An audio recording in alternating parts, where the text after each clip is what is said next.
A normal day, Peppa and George are playing with dolls. One of them was strange. Its head was slightly tilted to the side.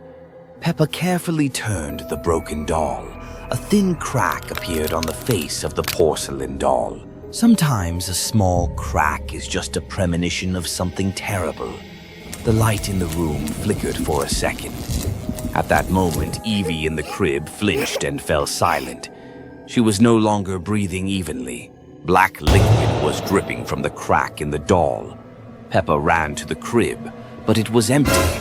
The outlines of tiny fingers had disappeared, replaced by cold fingerprints.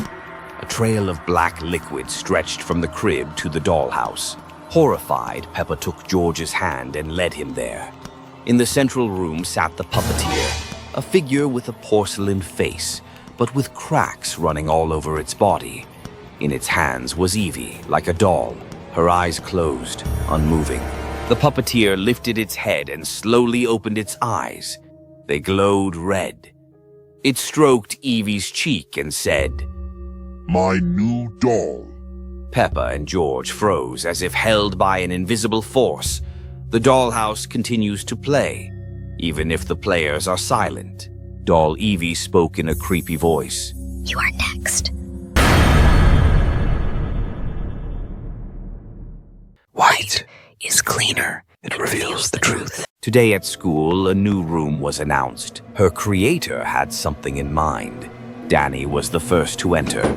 After some time, he came out. His face was blurred like a washed-out watercolor drawing. Black paint dripped from the holes where his eyes and mouth should have been. "It's very fun," he said mechanically. Suddenly, a line formed. After a few days, the children's mouths disappeared. Their clothes faded to dusty gray. The children were losing their faces. Peppa was flipping through a notebook. Black, distorted faces flickered on the pages as if screaming. Suddenly, tentacles burst out of the paper and grabbed her by the arm. A burn remained on her skin. The room left traces. No one erased them. Peppa tried to preserve the colors, but the room kept erasing everything. The next day, all the students turned to Peppa in unison, with wide, identical smiles, and said in chorus, White is cleaner. It reveals the truth. "Now, it's her turn. Ahead is light that blinds thoughts. There's no way back." From the walls slowly emerged white silhouettes with distorted features, and black handprints appeared on the surfaces. They watched, they waited. Night fell. Peppa stood in the center of the white room. With trembling hands, Peppa wrote, "Yellow light, laughter, I." She tried to remember, but words no longer meant anything. She was the last. Silence remained, and Peppa, who no longer remembered anything.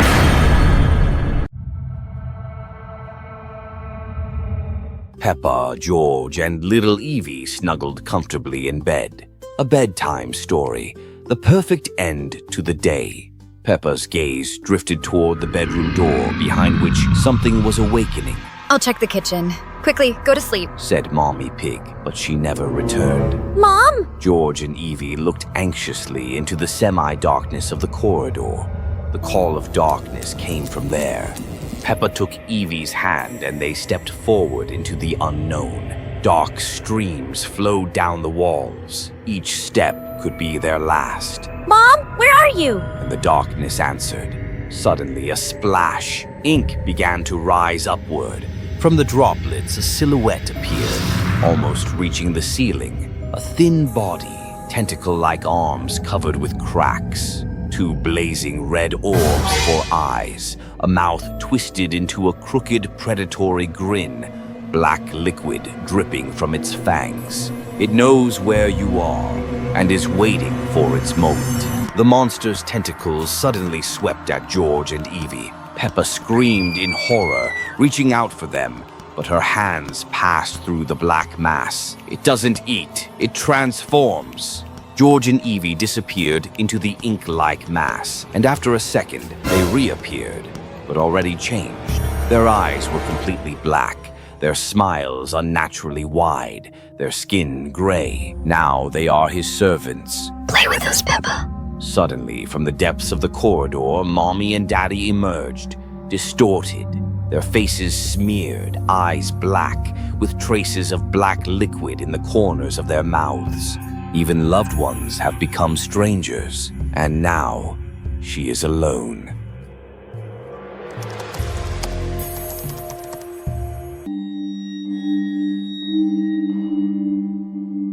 It all started as usual. Peppa and George were playing with Evie, Peppa's younger sister. Evie, George, let's build the tallest tower.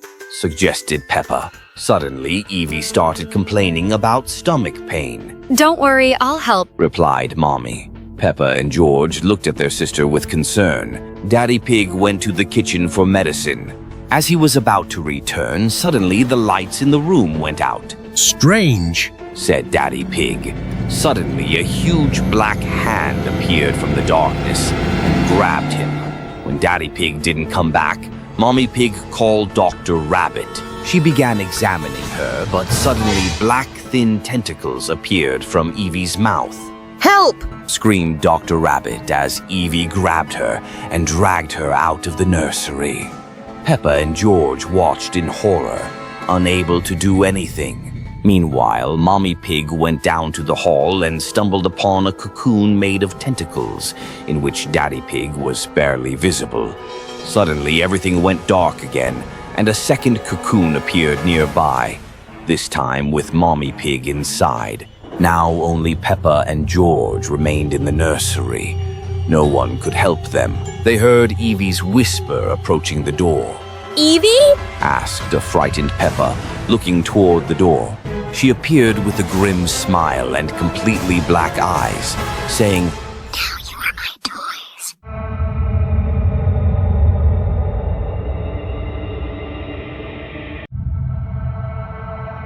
Peppa and George spent the weekend at the country house. While their parents relaxed at home, they played in the garden. George, let's go look for treasure. They got carried away and dug too deep. Suddenly, they fell into some underground space. It resembled an underworld. Everything around exuded horror. Peppa and George walked along a dark corridor and emerged into a huge ritual hall. The room was lit by a red glow. Walls were draped with chains, bones and skeletons lay scattered around, and in the center stood a table. George, look! This must be a sacrificial altar. Peppa, I think we should leave. George muttered nervously. Yes, right now. Peppa said as if she had an idea, but George was already pulling her by the hand toward the exit. Suddenly, they realized they couldn't escape on their own.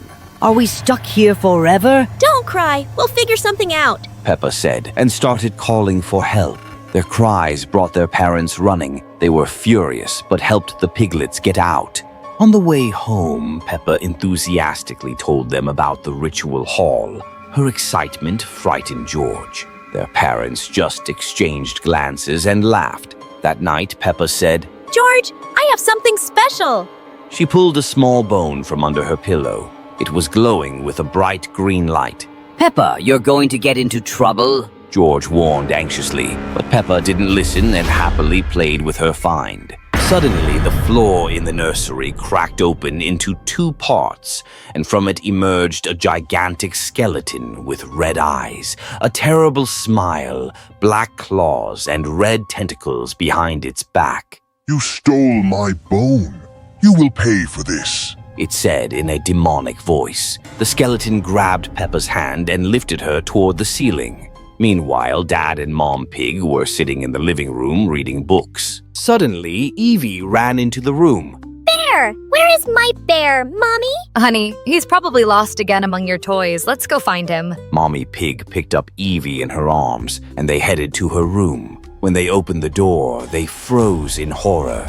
Everything in the room was upside down. Walls were scratched with claws, and in the middle of the room hung Bear on a rope with black crosses instead of eyes.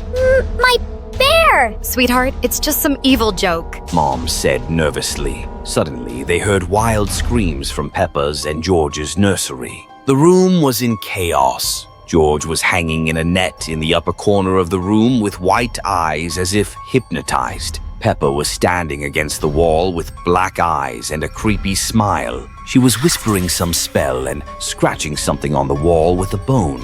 Dad Pig was lying on the floor and barely managed to say, "Run!" In the center stood an ominous skeleton. It turned toward the door and whispered in that same chilling demonic voice, Oh, we have guests. You're just in time. I just finished with these little pigs.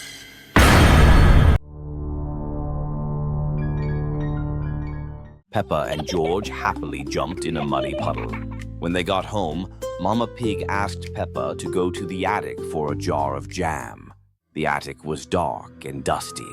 At the end of the room, Peppa saw a jar, but nearby stood a strange old lamp she had never seen before. Curious, she picked it up and took it to George. She eagerly rubbed it. Suddenly, the room filled with swirling mist, and a skeleton-like silhouette appeared before her, wearing a hat, boots, and holding a cane. Peppa and George were very frightened, but they realized it was a genie. Peppa made a wish for herself.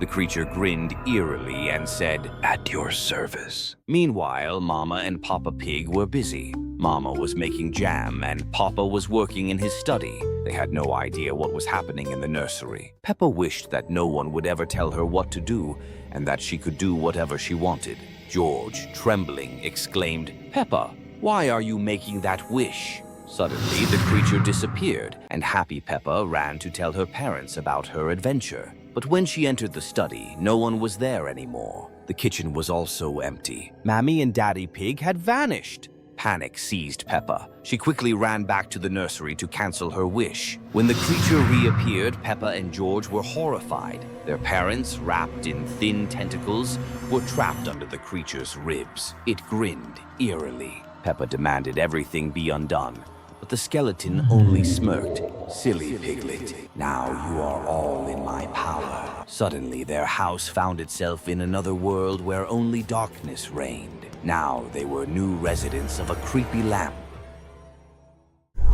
It all started like any other day. Daddy Pig was fixing a floorboard. Peppa, George, and Evie watched. Evie stared into the gap, silent, unmoving, eyes too wide. Don't go down there. Daddy Pig said. Just dust and spiders. That night, Peppa woke up. Strange lights flickered under her door. She heard soft rustling. At the end of the hall, she saw Evie. Peppa, we're waiting. In the living room, the rug was gone. In its place, a gaping hole. She stepped closer. Creak, crack. A hand grabbed her. She was pulled under the floor, into darkness, cold, whispering, laughter. Then a warped version of Evie's song. Peppa trembled. Evie stood before her, but twisted, taller, eyes hollow. You came to play. She whispered. Peppa backed away, touched something. She turned and saw Daddy Pig. His eyes were glowing. She ran. Hands reached out, faces flickered. Ahead was a light. It was the silhouette of Mummy Pig. She climbed toward the light, and suddenly a white flash. She gasped in bed. In her room, she looked around, panting. Everything looked normal. She exhaled, nervously smiled. But then she looked up. Evie was on the ceiling, smiling. It was an ordinary day. Peppa's math teacher, Madame Gazelle, started coming to her house. At first, Peppa enjoyed studying with her. However, after a few days, Peppa became thin and sad. Her parents started to worry. Peppa, you must eat. Mama Pig insisted. But Peppa didn't want anything except math. Please, call Madame Gazelle.